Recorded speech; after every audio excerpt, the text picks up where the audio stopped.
चलो स्टार्ट करते हैं। सो लास्ट टाइम हम लोगों ने जो है पढ़ा था इम्पैक्ट पैरामीटर। इसके अलावा हम लोगों ने पढ़ा था distance of the closest approach. ठीक है, अब हम कुछ और चीज़ें पढ़ते हैं। ठीक, देखते हैं और क्या क्या है हमारे पास, फिर हम न्यूमेरिकल पाएंगे एक साथ। So our next thing is your limitations of Rutherford atomic model. Limitations of Rutherford atomic model। ठीक, अब जरा देखते हैं कि क्या एग्जैक्टली इसकी लिमिटेशन थी। समझिएगा जरा, इसने क्या बताया। इसने कहा कि अगर हम लोग ध्यान से देखें, जरा एक डायग्राम उठाते हैं पहले इसके लिए।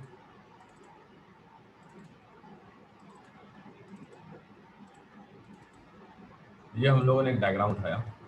ठीक, डायग्राम को हमने यहाँ पे रखा। हमने क्या बताया, हमने कहा कि अगर हम लोग एक डायग्राम को देखें तो हम क्या कह सकते हैं कि जो इलेक्ट्रॉन है, ठीक, वो इलेक्ट्रॉन हमारे पास एक्सीलरेटिंग चार्ज पार्टिकल, इन्होंने कहा कि अकॉर्डिंग टू, समझिएगा, अकॉर्डिंग टू इलेक्ट्रोमैग्नेटिक हमारे पास wave theory, according to electromagnetic wave theory, ये क्या हुआ इसमें। इसमें हुआ ये कि भाई इन्होंने न्यूक्लियस के बारे में तो बात कर दी थी, पर इन्होंने ऑर्बिट जैसा कुछ बताया नहीं था। अब क्योंकि इन्होंने ऑर्बिट जैसा कुछ नहीं बताया था, तो उसी मुद्दे पे बात होना शुरू हुई। और अगर इस बात को एक्सप्लेन करने में फेल होंगे तो रदरफोर्ड के जो एटॉमिक मॉडल है उसे खारिज कर दिया जाएगा, उसे एक्सेप्ट नहीं किया जाएगा। बस उसकी न्यूक्लियस वाली बात को एक्सेप्ट कर लेंगे, बाकी तो फिर बेकार ही है हमारे लिए।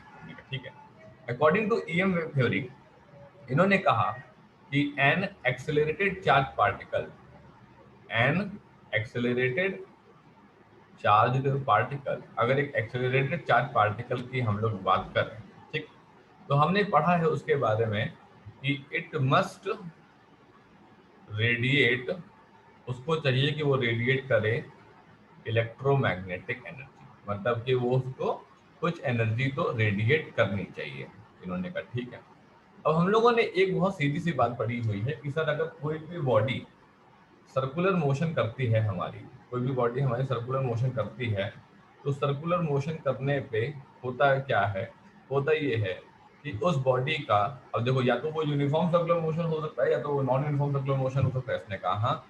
इसने कहा कि देखिए, अगर एक यूसीएम होगा तो यूसीएम में हम लोग जानते थे कि स्पीड जो है वो तुम्हारे पास कांस्टेंट रहेगी, और जो तुम्हारे पास डायरेक्शन होगा, वो कंटिन्यूअसली चेंज होता रहेगा। इसने कहा इन दोनों बातों को मिलाकर के ये तय हुआ था कि वेलोसिटी तुम्हारे पास जो है चेंज होगी। इसका मतलब है कि अगर हम लोग ध्यान से समझें तो हम ये नहीं कह रहे हैं कि वेलोसिटी का मैग्नीट्यूड चेंज होगा, हम ये कह रहे हैं कि वेलोसिटी जो है वो इसलिए चेंज हो रही है क्योंकि दिशा चेंज हो रही है, क्योंकि डायरेक्शन चेंज हो रही है। इसने कहा ठीक है भाई, तो यहाँ से ये टेंजेंट तुम्हारे पास इसने यहाँ पे बनाया। ठीक है, एक टेंजेंट यहाँ बनाया इसने, फिर एक टेंजेंट तुम्हारे पास यहाँ बनाया। ठीक है, ये बात तुम लोगों को पता है, ये कोई नई चीज नहीं है, तो मैं इसको बस दो ही पार्ट बना के छोड़ दे रहा हूँ। ठीक, तो इसने कहा यहाँ पे सर इस पर्टिकुलर पॉइंट पे वेलोसिटी की डायरेक्शन वी ए इधर, और इस पर्टिकुलर पॉइंट पे वेलोसिटी की डायरेक्शन वी बी इधर, तो इस वजह से इस पर्टिकुलर पार्टिकल की जो वेलोसिटी है वो कांस्टेंट नहीं है। अब इसने कहा कि सर ठीक है, अब इससे तो सर एक ही बात जाहिर होती है कि अगर वेलोसिटी कांस्टेंट नहीं है तो एक तुम्हारे पास एक्सेलरेशन लगेगा, और वो एक्सेलरेशन कोई और नहीं है, उसका नाम है सेंट्रीपिटल एक्सेलरेशन। एक क्या लगेगा, एक एक्सेलरेशन लगेगा, और उस एक्सेलरेशन का क्या नाम है, सेंटीपिटल एक्सेलरेशन। इसने कहा कि due to velocity change, velocity के चेंज होने की वजह से प्रोड्यूस हुआ तुम्हारे पास क्या, सेंट्रीपिटल एक्सेलरेशन। इसने कहा ठीक है। अब इसकी बात सुनिएगा, बोहर ने इनको कैसे खारिज करवाया।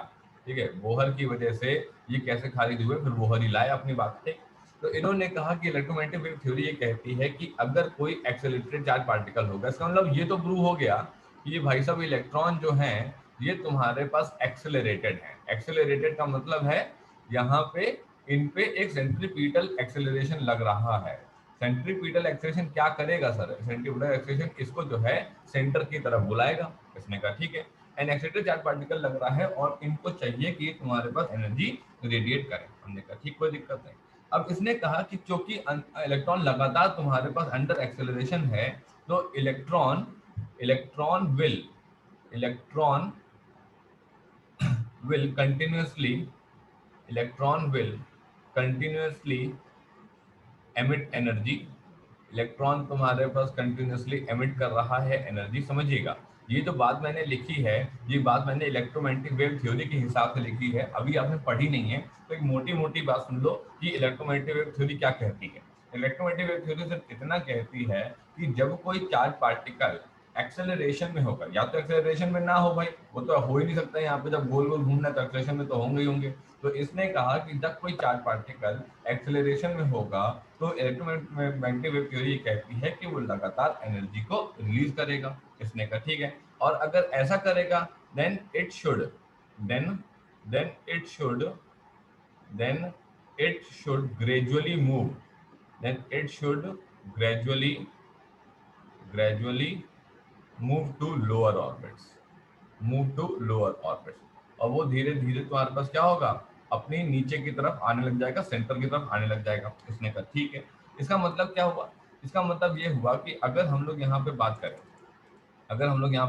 तो हम लोग यहाँ पे ये कह पाएंगे कि देखिए सर, सबसे पहले तुम्हारे पास इसका दूरी कितनी थी, इसकी दूरी तुम्हारे पास यहाँ से इतनी थी, फिर थोड़ी बहुत दूरी कितनी हुई, यहाँ हुई, फिर थोड़ी बहुत दूरी कितनी हुई, यहाँ हुई, फिर दूरी कितनी हुई, यहाँ पे हुई। इसका मतलब ये हुआ कि जैसे जैसे ये भाई सब अंदर चलते चले जा रहे थे, ऐसा लग रहा था कि ये अब जैसे होता नहीं, जैसे हम लोग वॉश बेसिन में देखते हैं, हम ना वर्लपूल देखते हैं ना, पानी आया फिर पानी नीचे छेद होता है तो घूमते घूमते घूमते घूमते पानी नीचे चला जाता है, ठीक है। ये वही हिसाब किताब बता रहा है कि अगर हम इलेक्ट्रोमैग्नेटिक वेव की थ्योरी की बात मानेंगे, तो उन्होंने तो ये कहा था कि अगर कोई चार्ज पार्टिकल लगातार तुम्हारे पास एनर्जी रेडिएट करेगा, तो उसको चाहिए कि वो तुम्हारे पास लोअर ऑर्बिट्स पर जाए। इसका मतलब ये हुआ कि रेडियस वुड कंटिन्यूसली डिक्रीज। इसका मतलब ये हुआ कि रेडियस वुड कंटिन्यूसली डिक्रीज, जो ये रेडियस है तुम्हारे पास ऑर्बिट्स का, वो तुम्हारे पास डिक्रीज कर जाएगा, ठीक है। And finally the electron will collapse और फाइनली इलेक्ट्रॉन जो है क्या हो जाएगा, कोलैप्स कर जाएगा। तो ये एक बहुत बड़ा मुद्दा उठाया गया रदरफोर्ड के सामने कि भाई तुम इसे एक्सप्लेन करके दिखाओ।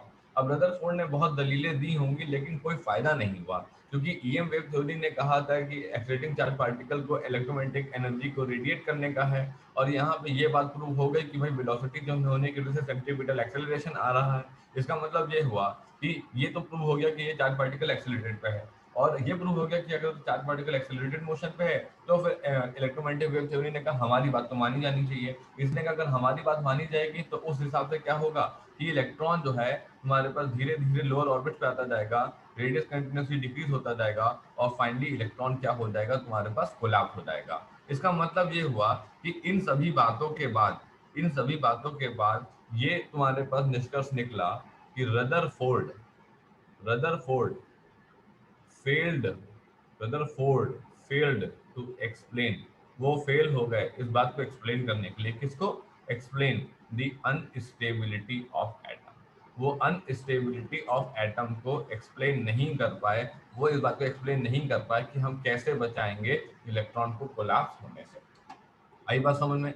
ये सबसे बड़ा पॉइंट है limitations of Rutherford atomic model का, ठीक है, कि रदरफोर्ड एटॉमिक मॉडल में रदरफोर्ड इस बात को एक्सप्लेन नहीं कर पाए कि क्यों उनका इलेक्ट्रॉन घूमते घूमते घूमते घूमते जाकर के सेंटर में नहीं मरेगा, क्यों उनका इलेक्ट्रॉन से घूमता रहेगा, वो इस बात को एक्सप्लेन नहीं कर पाए। और यहीं से रदरफोर्ड की जो कहानी थी उसका दी एंड हो गया। तो दी एंड क्या हो गया, मतलब न्यूक्लियस हम लोगों ने उससे ले लिया था, और अगर ये प्रूव कर देते रदरफोर्ड तो बोहर नाम का कोई शख्स आता ही नहीं इस दुनिया में, ठीक। बोहर तभी आया क्योंकि उसने इस पर्टिकुलर बात को एक्सप्लेन नहीं कर पाया रदरफोर्ड ने। तो सिंपल सी बात है, अब कोई मॉडिफिकेशन चाहिए तो बंदा भी नया चाहिए, बंदा नया चाहिए तो वो अपनी थ्योरी देगा और अपने जो है अलग क्या नाम है कॉन्सेप्ट देगा।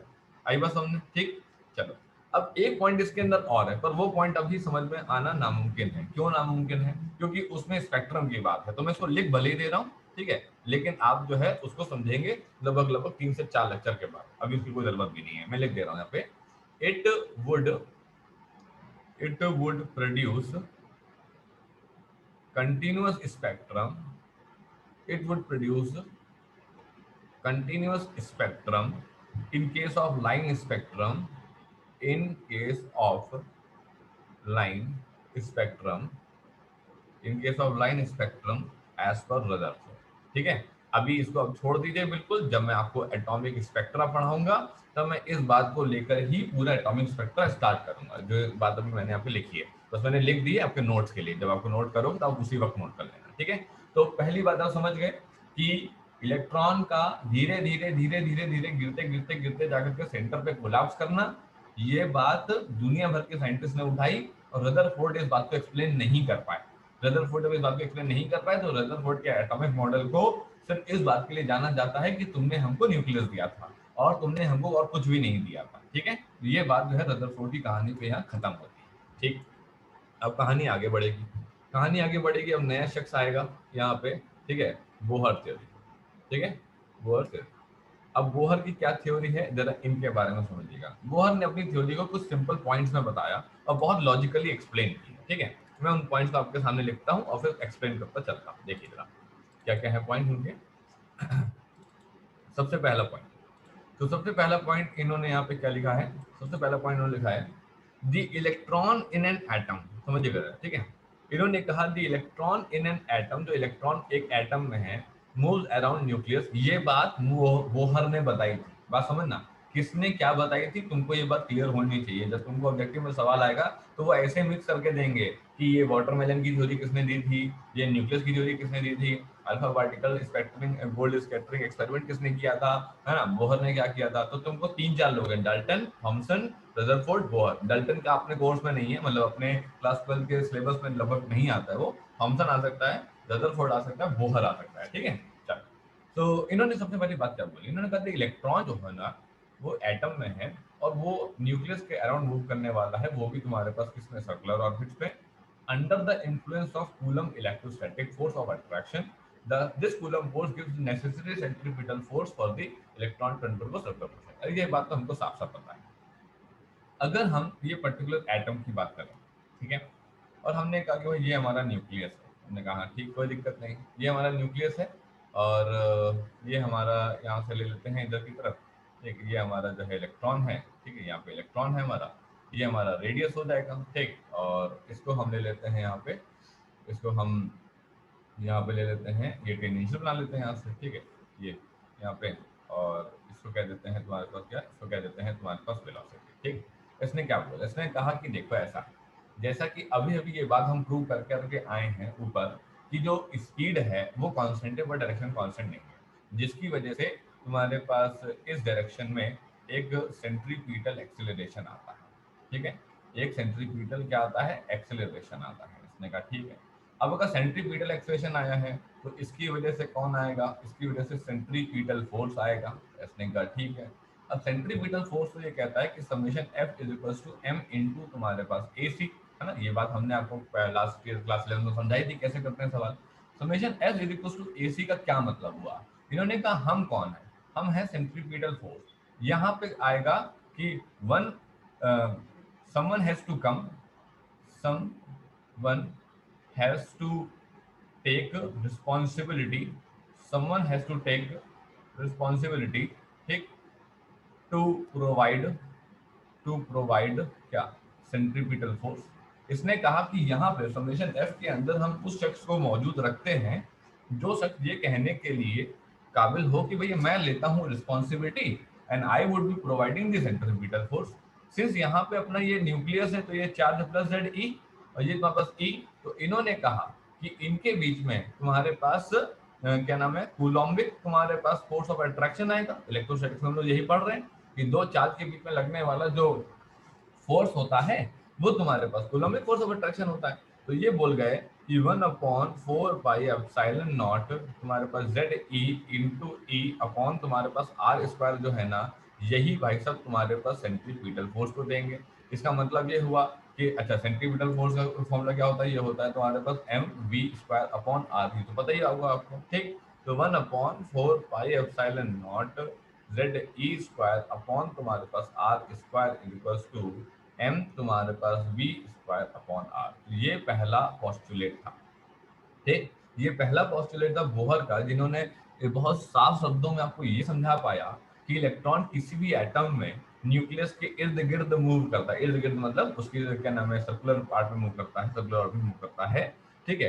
Under the influence of coulomb and electrostatic force of attraction, मतलब कि जो सेंट्रीफ्यूगल फोर्स चाहिए होता है इस इलेक्ट्रॉन को इस पर्टिकुलर न्यूक्लियस के अराउंड इस पर्टिकुलर ऑर्बिट पे घूमने के लिए, उसको देने की रिस्पॉन्सिबिलिटी किसी और की नहीं है, उसको देने की responsibility coulomb electrostatic force of attraction की है। ये जो कूलम्ब फोर्स है, ये सेंट्रीफ्यूगल फोर्स देता है इलेक्ट्रॉन को तुम्हारे पास सर्कुलर मोशन करने के लिए। तो ये रही तुम्हारे पास पहली पॉस्टुलेट बोहर थ्योरी की, ठीक। नेक्स्ट आते हैं, अगली पॉस्टुलेट क्या है। अगली पॉस्टुलेट इन्होंने उठाई यहाँ पे, ठीक। ये रही अगली पॉस्टुलेट। इन्होंने क्या बताया, इन्होंने कहा electrons in an atom revolve around the nucleus, electrons in an atom revolve around the nucleus only in certain discrete orbits called stationary orbits where it does not radiate electromagnetic energy। अब पहली बार हमारे पास इस stationery orbit करके कोई term आया। अभी तक हम लोग ऑर्बिट के बारे में कुछ जानते नहीं थे, क्योंकि रदरफोर्ड ने हमको सिर्फ और सिर्फ जो है इस न्यूक्लियस से क्या नाम है वो मिलवाया था कि भाई न्यूक्लियस नाम की भी कोई चीज होती है, और ऑर्बिट के बारे में जब से सवाल पूछा गया तो वो फिर हार गया, वो नहीं बता पाया। बोहर ने कहा हम बताते हैं। बोहर ने कहा हमारी बात सुनिए कि इलेक्ट्रॉन जब किसी भी पर्टिकुलर एटम में रिवॉल्व करेगा न्यूक्लियस के अराउंड, तो वो सिर्फ और सिर्फ उन सर्टेन डिस्क्रीट ऑर्बिट्स में करेगा जो कि स्टेशनरी ऑर्बिट्स कहलाएंगी, जहां पे वो इलेक्ट्रॉन रेडिएट नहीं करेगा electromagnetic energy. Only those discrete orbits are called stable orbits. सिर्फ उन्हीं तुम्हारे पास डिस्क्रीट ऑर्बिट्स को हम लोग क्या बोलेंगे, स्टेबल ऑर्बिट। अब इसने यहाँ पे थ्योरी दी, समझना क्या थ्योरी दी। अब मैं पूरी थ्योरी एक्सप्लेन करता हूँ। यहाँ पे एक्चुअली में मुझे एक्सप्लेन करना है क्वांटाइजेशन, ठीक है।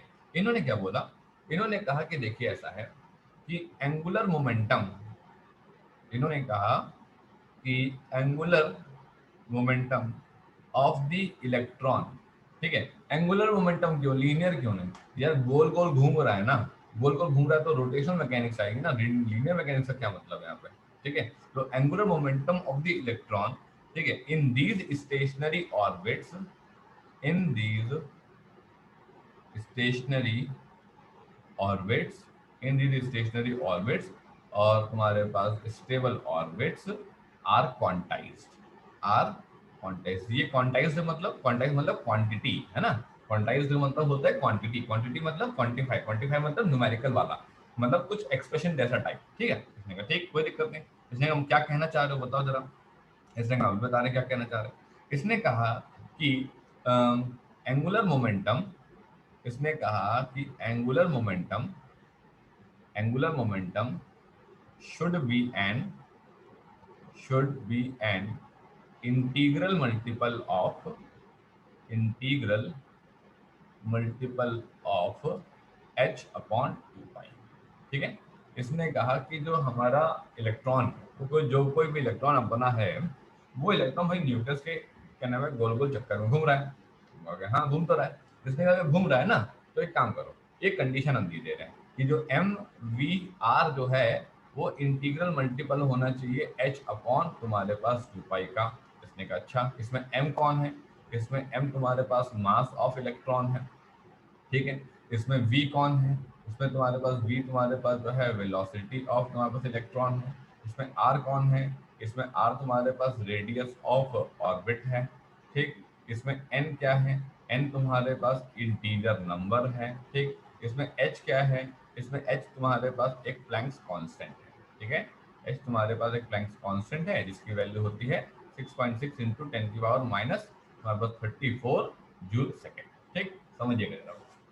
इसने कहा कि m v r is equal to तुम्हारे पास एन एच पॉइंट 2 पाई जो है, ये एक इन्होंने फॉर्मूला दिया। अब सवाल ये है कि ये फॉर्मूला एग्जैक्टली आया कहाँ से, ठीक है।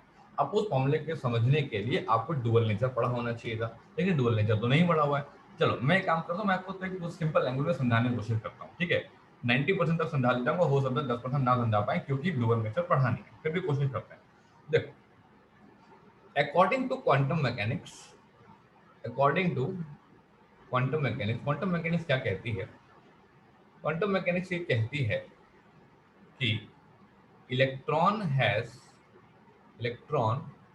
Has dual nature. इलेक्ट्रॉन के पास दो चेहरे होते हैं ना, कुछ लोग दो चेहरे के होते हैं, कभी अच्छे होते हैं कभी खराब होते हैं, है ना, ऐसे समझ लो। इलेक्ट्रॉन में दो चेहरे हैं। एक चेहरा उसका ये बताता है कि वो जो है पार्टिकल नेचर का है, वो कैसा है, पार्टिकल नेचर का है, ठीक। और दूसरा चेहरा उसको ये बताता है कि वो तुम्हारे पास रेडिएशन नेचर का है, रेडिएशन नेचर का है। इसने कहा ठीक है, कोई दिक्कत नहीं।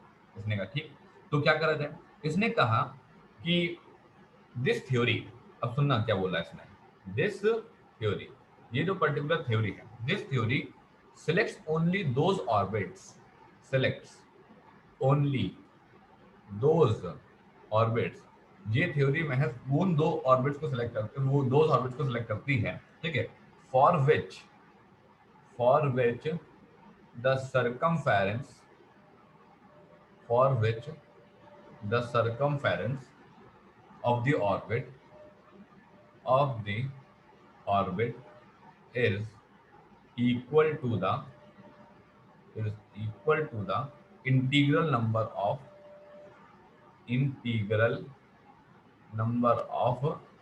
d Broglie wavelength. अब तुम कहोगे ये कौन कौन लोग आ गए भाई यहाँ पे, ये डी ब्रॉगली कौन है भाई। अब देखो, समझने की कोशिश करते हैं थोड़ा सा। मैं आपको पहले एक डायग्राम देता हूँ, ठीक है, जिससे आपको थोड़ा सा आइडिया लगेगा। सबसे पहले मैं आपको एक डायग्राम देता हूँ, आप ये वाला डायग्राम लीजिए पहले तो। ये वाला लीजिए एक पहले डायग्राम, ठीक। और एक डायग्राम और दे देता हूँ मैं आपको, एक ये डायग्राम दे दीजिए, ठीक। समझिएगा जरा, अगर तुम इस वाले डायग्राम में देखो, ए वाले डायग्राम में, तुम्हें ए वाले डायग्राम में देख रहा। अच्छा, सबसे पहले मैं तुमको एक चीज समझा दूं, तुम पता ही भी है तुमको, लेकिन मैं फिर भी एक बार बता देता हूँ तुमको कि भाई ऐसा है कि हम लोगों ने क्लास 11 में वेव तो पढ़ाई है ना, इतना तो पढ़ाई है हम लोग, वेव क्या होता है। तो भैया ऐसा है, ये तुम्हारे पास एक, ये तुम्हारे पास दो, ये तुम्हारे पास तीन, ठीक। तो ये यहाँ से लेकर के यहाँ तक एक वेव हो गई, यहाँ से लेकर के यहाँ तक दो वेव हो गई, यहाँ से लेकर यहाँ तक तीन वेव हो गई, ठीक। इसे क्या बोलते हैं, इसे बोलते हैं वेव लेंथ, है ना। क्या बोलते हैं, वेव लेंथ, वेव की लेंथ, वेव लेंथ, ठीक। अब समझना इसने क्या बोला है, इसने इसकी लैंग्वेज सुन क्या बोल रहा है। इसने कहा कि ये जो थ्योरी है, जो क्वांटम मैकेनिक्स की जो इलेक्ट्रॉन के लिए जो बात है वो ये है, ये थ्योरी ये कहती है कि ये उन ही पर्टिकुलर ऑर्बिट्स को सेलेक्ट करेगी, ठीक है, जिसके जो सरकमफेरेंस होगा, जो ऑर्बिट का सरकमफेरेंस होगा, जो कि 2πr होता है, वो इक्वल होगा integral number of de Broglie wavelength के। इसने कहा अच्छा ठीक है, कोई बात नहीं। मान लो कि अगर एक लेमडा जो है वो तुम्हारे पास 3 नैनोमीटर की है, ठीक है, 3 नैनोमीटर की है। हमने कहा ठीक है, कोई नंबर, कोई दिक्कत नहीं है। और हमने क्या किया, कुछ ऑर्बिट नंबर लिया, कुछ ऑर्बिट नंबर लिया, और ऑर्बिट नंबर लिया हमने तुम्हारे पास 3 लिया। हमने कहा ठीक है, तो हमने क्या किया, एन लेमडा लिखा। हमने लिखा 3 इंटू तुम्हारे पास 3, टोटल तुम्हारे पास कितना, टोटल तुम्हारे पास 9 नैनोमीटर, ठीक है। अब इसने कहा कि इस पर्टिकुलर तुम्हारे पास न्यूक्लियस के अराउंड, इस पर्टिकुलर न्यूक्लियस के अराउंड, है ना, इस पर्टिकुलर न्यूक्लियस के अराउंड तुम्हारे पास हमने इसको यहाँ पे बनाया, ठीक है। और हमने एक और बना देता हूँ मैं यहाँ पे, ठीक, ये तुम्हारे पास छोटा बना देता हूँ, ठीक, यहाँ पे बनाया मैंने, ठीक। अब समझना मैं क्या बताना चाह रहा हूँ।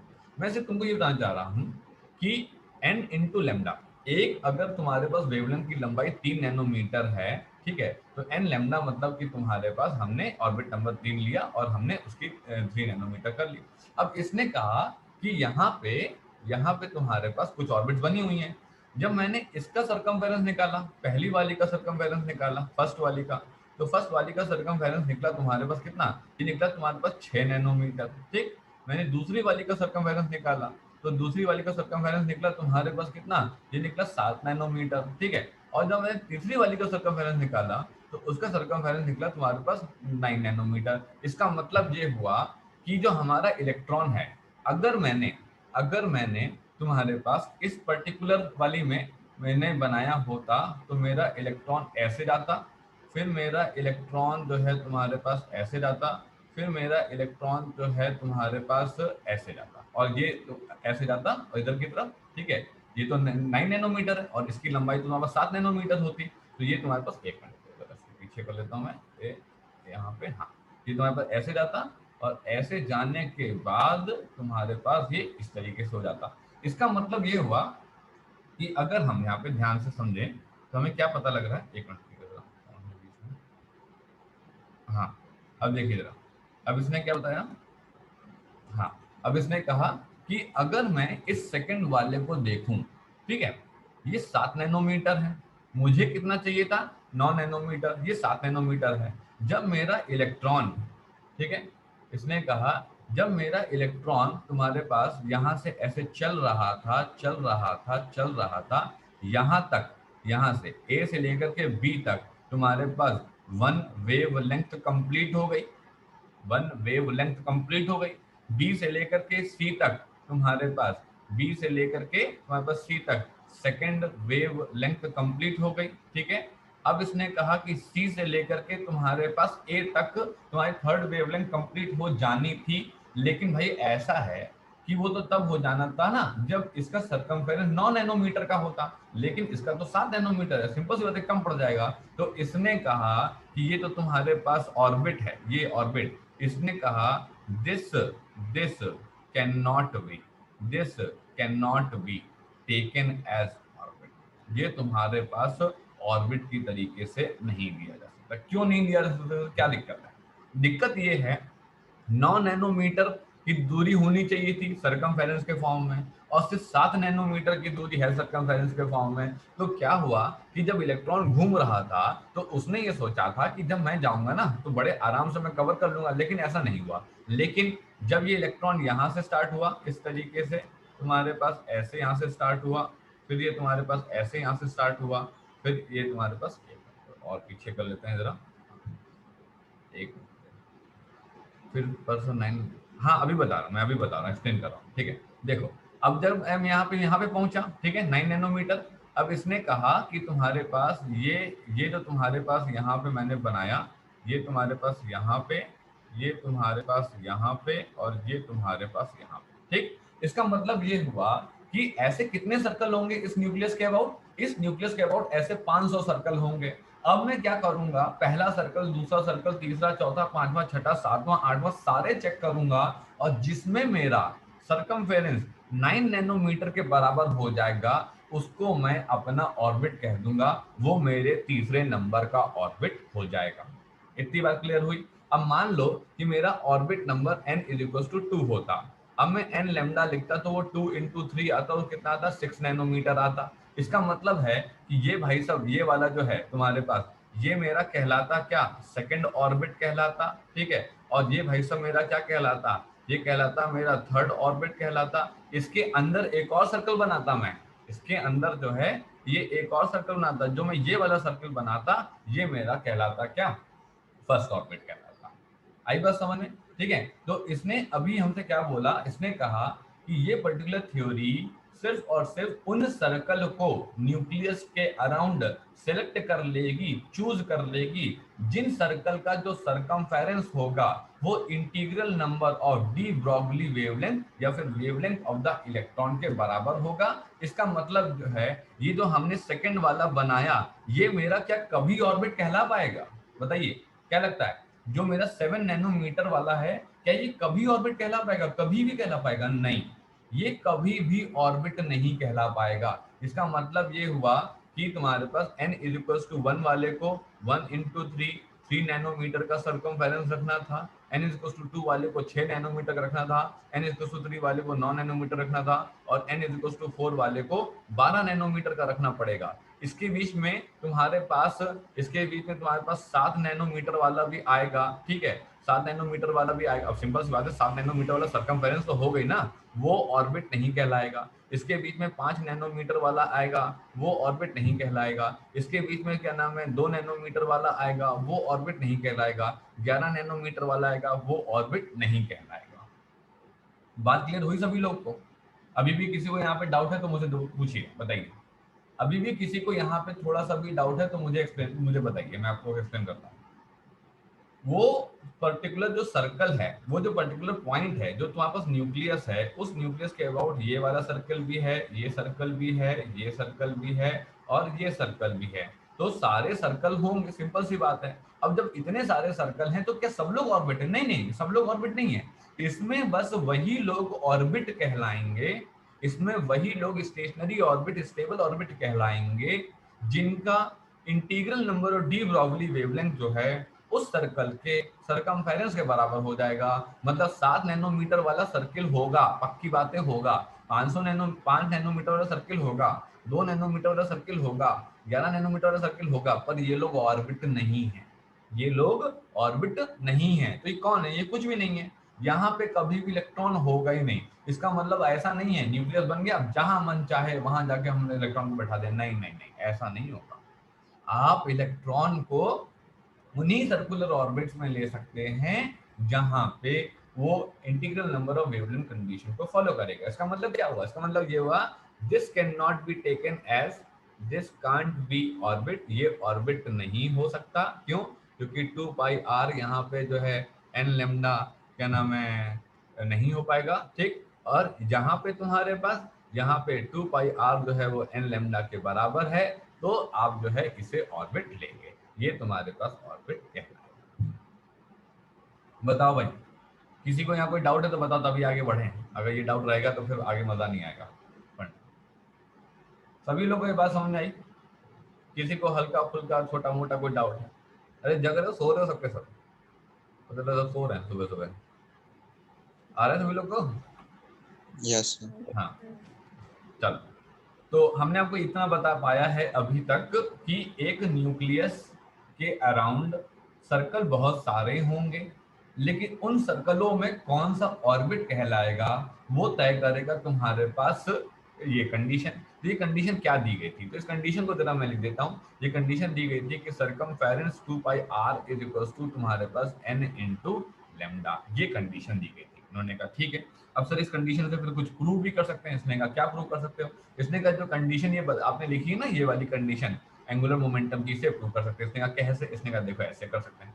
इसने कहा कि हम लोग अच्छा इतना तो जानते ही हैं कि जो है lambda wavelength is equals to, wavelength is equals to होता है तुम्हारे पास h अपॉन p। ये तो पता है ना, मतलब डुअल नेचर ऑफ रेडिएशन में इतना तो पढ़ लिया होगा कि जो लेमडा इज इक्वल्स टू होता है वो तुम्हारे पास h अपॉन p होता है। h होता है प्लैंक कांस्टेंट, p होता है मोमेंटम, और लेमडा होता है तुम्हारे पास क्या? लेमडा होता है तुम्हारे पास वेवलेंथ। इन्होंने कहा अच्छा, अब ये मुद्दा ये है कि ये रिलेशन एग्जैक्टली आया कैसे होगा? ये तो अभी नहीं बता सकते। क्यों नहीं बता सकते? क्योंकि भैया अभी आपने पढ़ा नहीं है। आप ऐसे समझ लो बस इतना, ये जो p मोमेंटम जो है ना, p जो तुम्हारे पास मोमेंटम जो है ना, और ये जो लेमडा तुम्हारे पास वेवलेंथ जो है ना, ये एकमात्र अकेला रिलेशन है, ठीक है। It explains, it explains the existence of, it explains the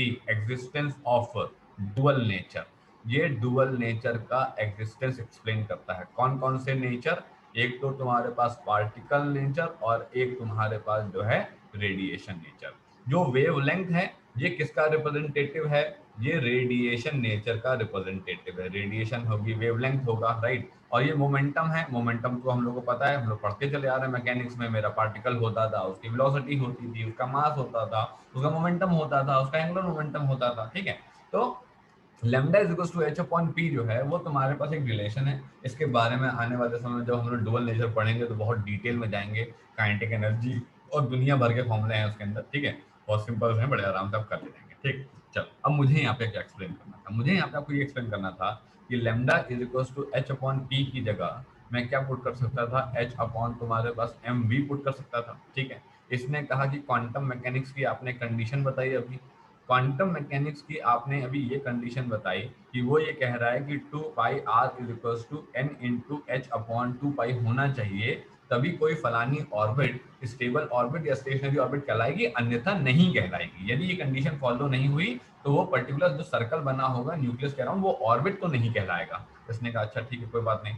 तो 2 pi are is equals to n into तुम्हारे पास ये सॉरी n इंटू तुम्हारे पास लेमडा, n इंटू तुम्हारे पास लेमडा, ठीक है। अब n इंटू ये तुम्हारे पास कितना? h अपॉन तुम्हारे पास mv, ठीक है। लेमडा की हमने यहाँ पे वैल्यू पुट कर दी, कहाँ से लाए? यहाँ से लेकर के आए, ठीक। सो 2 पाई r इज इक्वल टू यहाँ पे आ गया था, तो हमने यहाँ पे m यहाँ पे उठा लिया, v यहाँ पे उठा लिया, r यहाँ पे उठा लिया, एन यहाँ पे रख दिया, एच यहाँ पे रख दिया, और ये हो गया 2 पाई। ये हो गई तुम्हारे पास क्वांटाइजेशन कंडीशन। ठीक है, तो अगर आपसे कोई कहता है क्वांटाइजेशन कंडीशन को प्रूव करके दिखाओ, तो यहाँ से स्टार्ट करना। ठीक है, यहाँ से स्टार्ट करना, प्रूफ ऑफ तुम्हारे पास क्या, क्वांटाइजेशन कंडीशन। ठीक है, प्रूफ ऑफ क्वांटाइजेशन कंडीशन। अगर आपसे कोई कहता है क्वांटाइजेशन कंडीशन को बताओ, तो बताने के लिए तुमको ये बताना पड़ेगा, ये वाला पार्ट। ठीक है, ये वाला पार्ट बताने के लिए बताना पड़ेगा, ये क्वांटाइजेशन कंडीशन होती है। कोई कहता है प्रूव करके दिखाओ, तो प्रूव करके दिखाने के लिए क्वांटम मैकेनिक्स की ये बात कह करके पहले तो तुम ये समझाओगे, और ये समझाने के बाद तुम जो है ये डी ब्रॉगली तुम्हारे पास वेवलेंथ हाइपोथेसिस को उठा करके लोगे यहाँ से, lambda is equals to h upon p। जैसे तुम इसको एक्सप्लेनेशन करना शुरू करोगे, तुम्हारे पास ये कंडीशन यहाँ पे इस तरीके से यहाँ पे यार। सभी लोग को सेकंड पोस्टुलेट क्लियर हुआ? बोहर ने अपने सेकंड पोस्टुलेट में क्या क्या समझाया था, बात समझ आ गई? ठीक है, चल आगे बढ़ते हैं। अगली बात क्या है, अब बोहर का तीसरा पोस्टुलेट आया। अब तीसरा क्या है भाई, तीसरा क्या है, देखो जरा तीसरा क्या है। इसने क्या बताया, इसने कहा कि energy of orbits are not continuous but discrete. अभी एनर्जी के बारे में आप ज्यादा नहीं जानते हो, ठीक है, स्पेक्ट्रा वगैरह पढ़ाएंगे तो आपको अच्छे से क्लियर होगा। अभी आप बस बात समझो उसके हल्की सा बात। ठीक है, ये क्या बोला, ये बोला कि ऐसा है कि देखो ऐसा है, अगर हम लोग यहाँ पे देखें, ये न्यूक्लियस है हमारा, ठीक है, और ऐसे करके हम लोग यहाँ पे बनाएंगे। ठीक है, और ये तुम्हारे पास n की वैल्यू तुम्हारे पास 1 होगी, ये तुम्हारे पास n की वैल्यू 2 होगी, और ऐसे करके मामला चलता ही जाएगा, 2 3 4 5 6 ऐसे चलता जाएगा। ठीक ठीक, कोई दिक्कत? ठीक है, बोला कि energy of the orbit are not तुम्हारे पास continuous but discrete. This is called the quantization of energy. An electron can jump from one orbit to another orbit. ठीक है, इसने कहा इलेक्ट्रॉन जो है जंपिंग कर सकता है, नीचे से ऊपर जाएगा, ऊपर से नीचे जाएगा, है ना।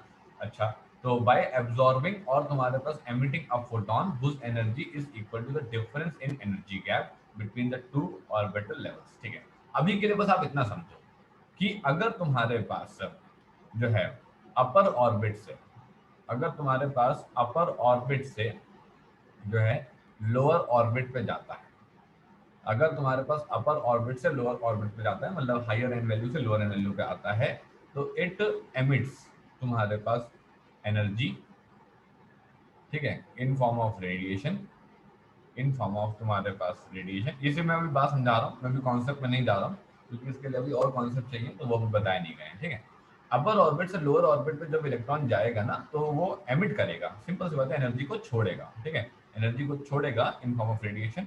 ठीक है, और जब वो लोअर ऑर्बिट से, और जब वो लोअर ऑर्बिट से तुम्हारे पास हायर ऑर्बिट पे जाएगा, जब लोअर ऑर्बिट से हायर ऑर्बिट जाएगा, सिंपल सी बात है यार, अपन लोगों को खाना खिलाओगे तभी तो हम चढ़ पाएंगे ना ऊपर, खाना नहीं खिलाओगे तो बैठे रह जाएंगे। लोअर ऑर्बिट से हायर ऑर्बिट पे जाएगा तो वो करेगा एब्जॉर्ब। ठीक है, वो क्या करेगा, वो तुम्हारे पास एब्जॉर्ब एनर्जी, वो तुम्हारे पास एब्जॉर्ब करेगा एनर्जी को इन फॉर्म ऑफ रेडिएशन। तो इसने कहा कि मान लेते हैं कि कोई तुम्हारे पास ई इनिशियल है और कोई तुम्हारे पास ई फाइनल है। ओके, कोई तुम्हारे पास ई इनिशियल है, ई इनिशियल ई फाइनल क्या है, ई इनिशियल और ई फाइनल जो है तुम्हारे पास इलेक्ट्रॉन की एनर्जी है तुम्हारे पास पर्टिकुलर ऑर्बिट में, या फिर इन्होंने कहा कि आप ऑर्बिट की एनर्जी भी उसको बोल सकते हो, तो इसने कहा कि ठीक है कोई दिक्कत नहीं। So E I and E F are the energies of the electron in a particular orbit और the energy of the orbit. ठीक, इसने कहा ठीक है, let suppose E F minus तुम्हारे पास ई आई पे आया, तो इसने कहा ये होगा एच इंटू न्यू के बराबर। अच्छा, सभी लोग रिज्वाइन कर लीजिए, टाइम कंप्लीट हो रहा है, रिज्वाइन कर लीजिए।